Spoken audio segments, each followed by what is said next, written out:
in Asia matters in Europe. From economic security to supply chains and the protection of critical infrastructure, working with our Indo-Pacific partners is an answer to a more dangerous world. The appetite to do more is clearly there. And next week, European and African leaders will meet in Angola, where peace and security are high on the agenda.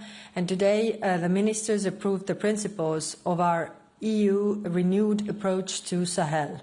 The focus is on political and diplomatic engagement, human security, as well as economic opportunities. The aim is to prevent further conflict, tackle root causes of migration, and counter organized crime. In Sudan, the situation is deteriorating sharply. The capture of El Fasher by the Rapid Support Forces opened another devastating chapter in this war. The conflict has brought thousands of deaths and immense suffering. Today we adopted sanctions against Abdelrahim Dagalo, the RSF's second in command. And this sends a signal that the international community will come after those who are responsible. All 27 EU member states today called on the parties to resume negotiations for a ceasefire. And finally, on Western Balkans, we had the dinner yesterday with the Western Balkan ministers, and we discussed common challenges and how to work even more closely together on security and foreign policy issues. The closer we get to the enlargement, the more we need to stick together and defend our democracies against hybrid attacks and foreign interference. And with that, I'm happy to take questions. Thank you. Jorge.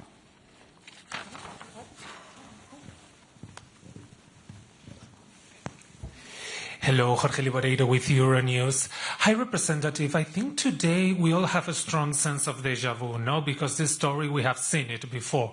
The United States and Russia, they work on a plan behind everybody's backs. The plan is unacceptable to Ukraine. Europeans are angry. They demand a seat at the table. The media writes that Europe is being sidelined. I mean, you know how that goes. And it's a problem for you, at least for your public perception. What exactly can you do to change this, to ensure that this doesn't happen again? Because the stakes at play here are enormous for you, for the European Union. So what do you think you need? You need a new strategy, new approach, new channel of communication. What do you need to do to ensure this doesn't happen and you really have a seat at the table? Thank you. Well, you know, ministers in the room were quite, solid and I would say calm about this, because we have seen this before, and because different peace plans cannot work if the Europeans and Ukrainians do not agree to this. So that's why we focus today's discussions on what are we doing and what is our course of action. Like I said, we have a two-point plan. One is to pressure Russia, and today we discussed very intensively how to work on the shadow fleet, because we also had the head of intelligence, European intelligence, in our meeting, giving concrete examples and numbers how the sanctions on shadow fleet are really affecting Russian revenues to fund this war. And this is our approach, and that's why we focused on our approach. For any peace plan to work, it needs Ukrainians and Europeans to agree. Thank you. Gentlemen. Thank you so much, Alex Caddy for TVP World. I wanted to ask about the shadow fleet, first of all. When do you expect there will be concrete changes in the European powers' ability to actually impact these ships and actually make the difference you want to see? A second question on the Polish rail incident. You mentioned yesterday the example of Baltic Sentry, and you said we need something similar here. I didn't have a follow-up then, so I have a follow-up now. Could I ask you, are you planning a broader response to protect critical infrastructure like that Polish rail incident, which the Polish Foreign Minister just said was designed to injure, if not kill people? Thank you. Yeah. Thank you.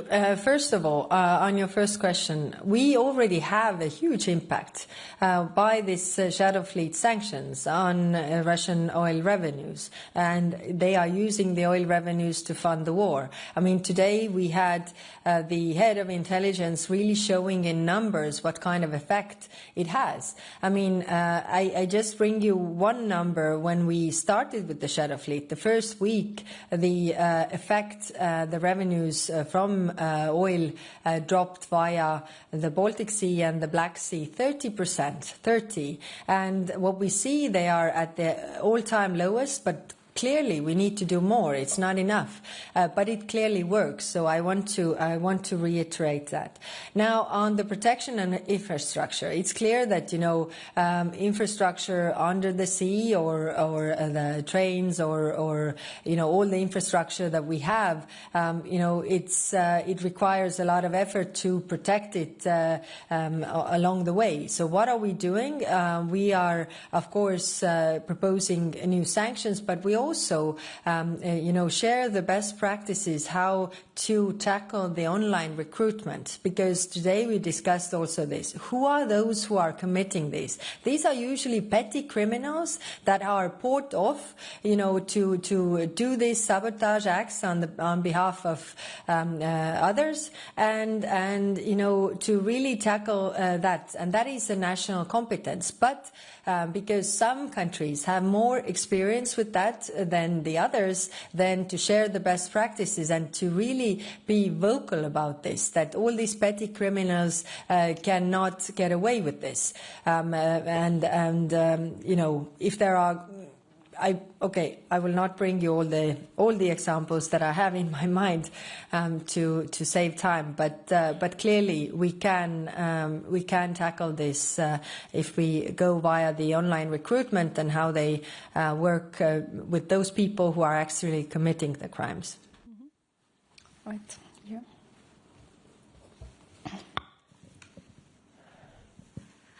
Tatiana Vysotska, European Pravda, Ukraine. I want to come back to Ukraine. I know that today you were discussing the financing of Ukraine for the next 2 years, for 26-27. What is the main, the preferable for you option of financing of Ukraine? We know that there are 3 options according to the options paper presented by commissions. And what is the situation with the frozen assets? Will it be possible to use them, and what is the position of Belgium? Is it changing or is it the same thing? And if I may, the second one, 20th package of sanctions, when it will be ready, and maybe hope that it will be discussed by the leaders of the countries in December. Thank you. Mm-hmm. Thank you. We didn't discuss in depth the financing issue for Ukraine, although it was raised several times. And it is true that there is option paper on the table. Those countries that spoke for the financing also expressed their support for the reparations loan, and also reiterated the urgency to move with that. So that is clearly the message that we got from that. 20th package of sanctions, we are working with that, but we also discussed whether we could be more, effective in doing steps on the way, not always concentrating on the big packages, but for example, on the shadow fleet. I mean, Russia is very creative together with our partners, and we need to be creative as well, which means that to be more agile and actually, put small things all the time on the table to tackle, which means that not the big package every time, but every time some vessels that have an effect on the Russian crude oil exports. Julia.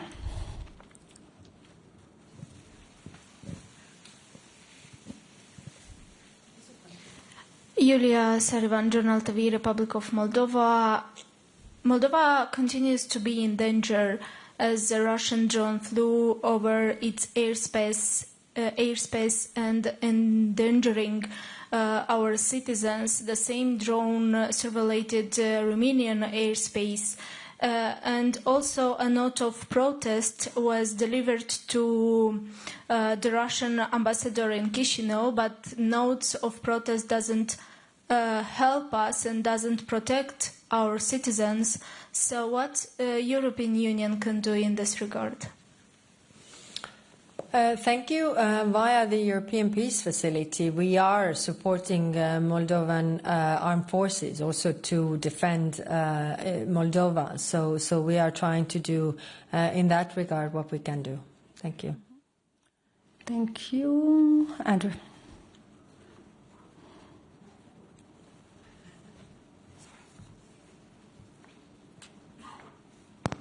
Thank you. Andrew Gray from Reuters.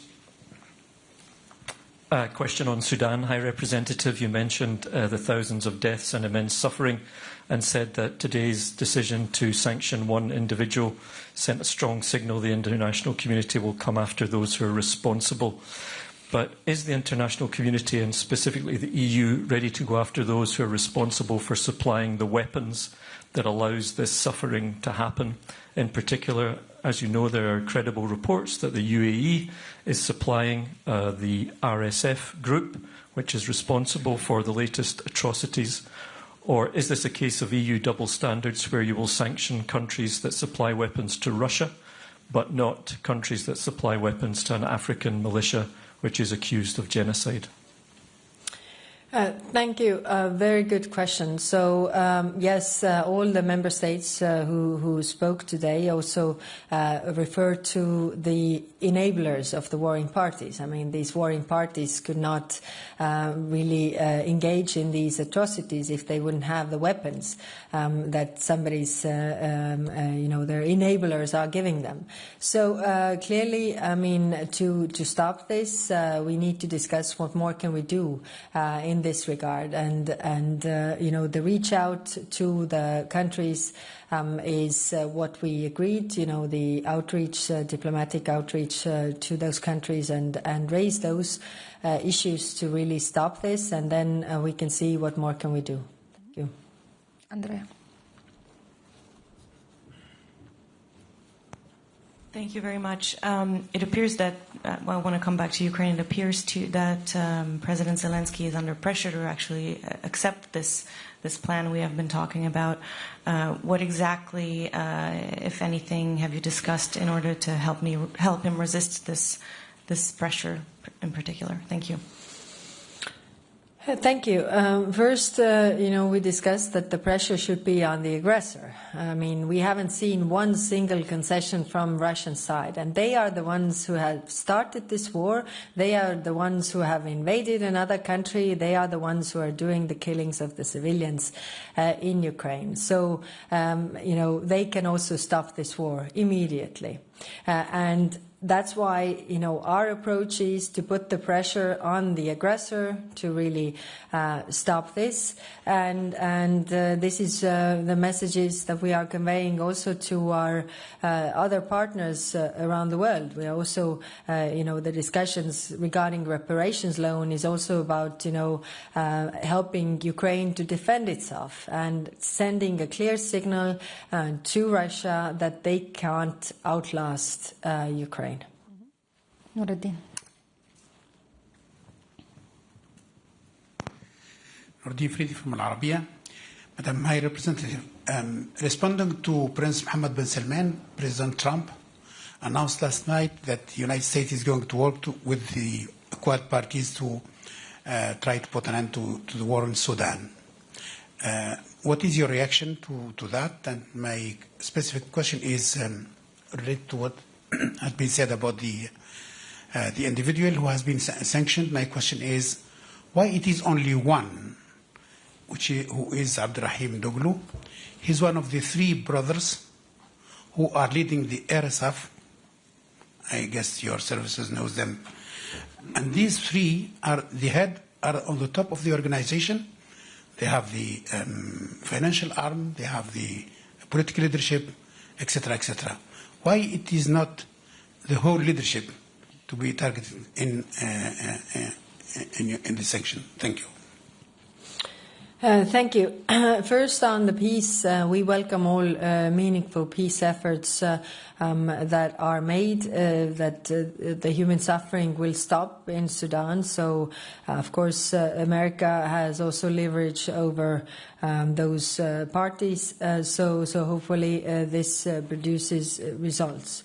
On your other question, I actually, I haven't been personally working on the personal sanctions, so I can't answer your question right now, but I will return. I mean, the overall understanding was that we should do more in order to stop this war.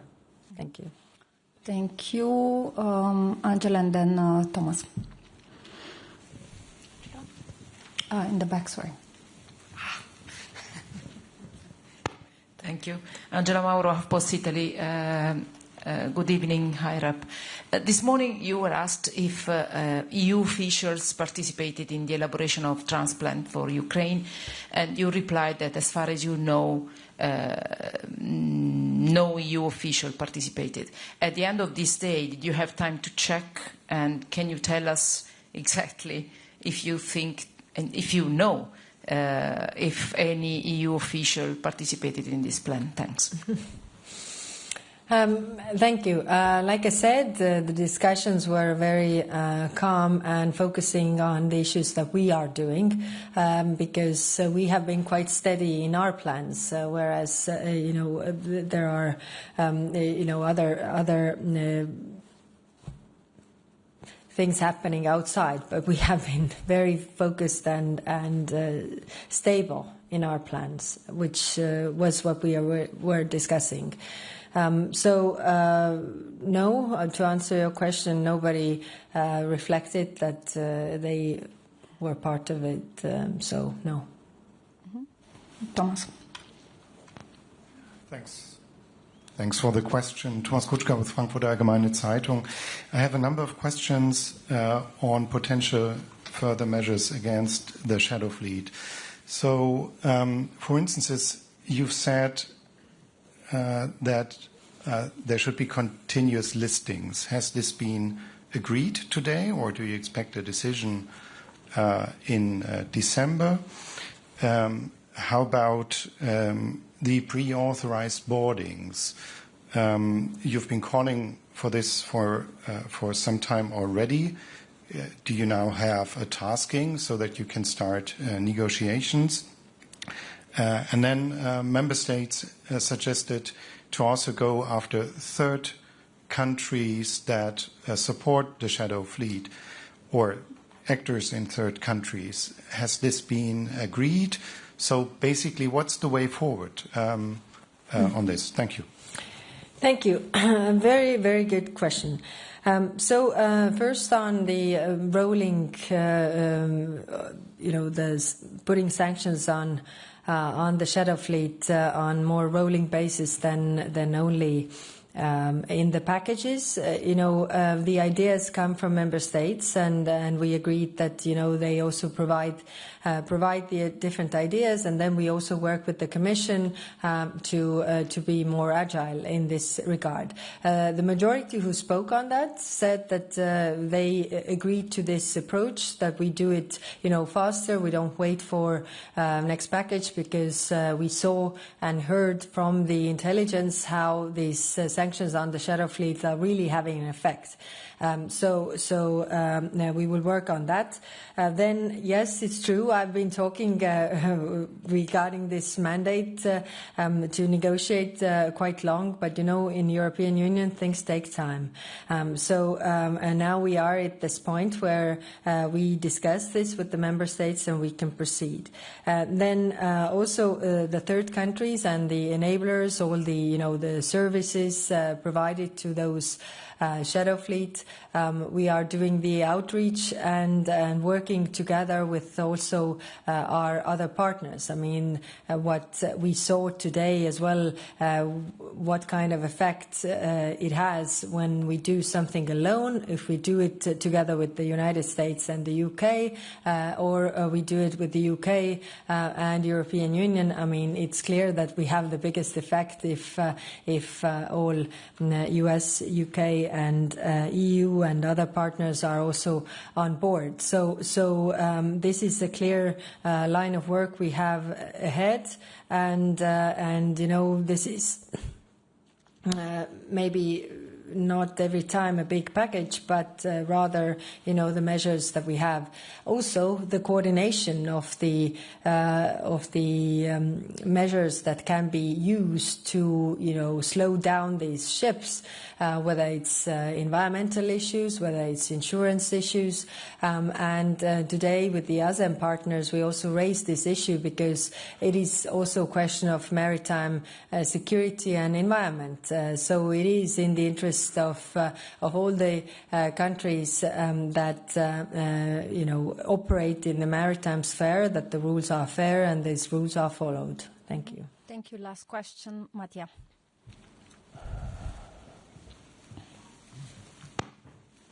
Thank you very much. Mattia Bagnoli, ANSA, the National Italian News Agency. 2 questions, I rep again on Ukraine. First of all, the Ukrainian foreign minister was connected today by TC. So my first question is, did he acknowledge that the plan exists? Because so far, this is just some of your colleagues today described it as a speculation. We don't know what it is in there. So I was wondering if the minister told you, at least if there is something in there that he could share with you. And secondly, the reparation loan discussions obviously takes time. There is a rush to wrap it up before the end of the year. The money is needed. But in the end, if there is a peace plan, and if this peace plan appears very quickly, then it's very difficult to close a discussion on the reparation loan, because maybe it's not useful anymore. So my question is, do you think that at this moment, who has the interest of going quickly, in a peace plan? Is more Russia or is more Ukraine? Of course, on one side, Ukrainian people are killed every day, and their infrastructure is bombed every day. The winter is coming, so it's clearly that they are suffering the most. They want the suffering to end as fast as possible. That is very clear. But at the same time, as it can't be with the price of giving up your country, basically. So this is also quite clear. That's why the work on the reparations loan has to continue, because it makes also Ukraine stronger, and it makes, it sends a very clear message to Russia that Russia can't outlast Ukraine. And I just remind you that Ukraine is fighting for their homeland, for their people, for their civilians. If over 93% of Russian targets have been civilian targets, it's just to cause as much harm and suffering to the people as possible. Any government cannot agree to that you actually, award the one who is doing the killing.